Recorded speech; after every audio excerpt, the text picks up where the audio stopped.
प्रभुं प्राणनाथं विभुं विश्वनाथं जगन्नाथनाथं सदानन्दभाजम्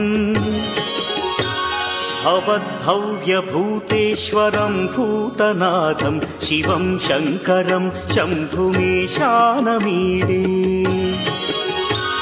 गळेरुण्डमालं तनौ सर्पजालं महाकालकालं गणेशाधिपालम् जटाजूटगङ्गोत्तरं गैर्विशिष्यं शिवं शङ्करं शम्भुमीशानमीडे मुदामाकरं मण्डनं मण्डयन्तं महामण्डलं भस्मभूषाधरन्तम् अनादिं ह्यपारं महामोहमारं शिवं शङ्करं शम्भुमीशानमीडे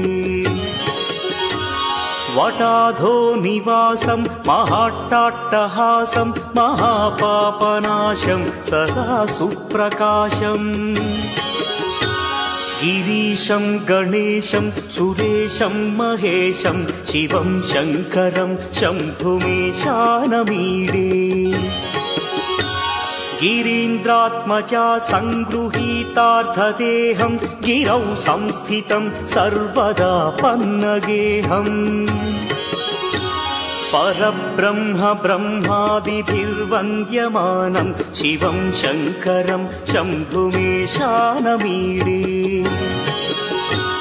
कपालं त्रिशूलं कराभ्यां दधानं पदाम्भोजनं राय कामोदधानम् बलिवर्धयानं सुराणां प्रधानं शिवं शङ्करं शम्भुमीशानमीडे शरच्चन्द्रगात्रं गणानन्दपात्रं त्रिनेत्रं पवित्रं धनेशस्य मित्रम् अपर्णाकळत्रं सदा सच्चरित्रं शिवं शङ्करं शम्भुमीशानमीडे हरं सर्पहारं चिताभूविहारं भवं वेदसारं सदा निर्विकारम् श्मशाने वसन्तं मनोजं दहन्तं शिवं शङ्करं शम्भुमीशानमीडे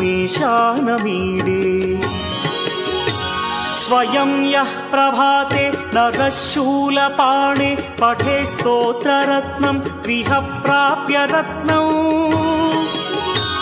सुपुत्रं सुधान्यं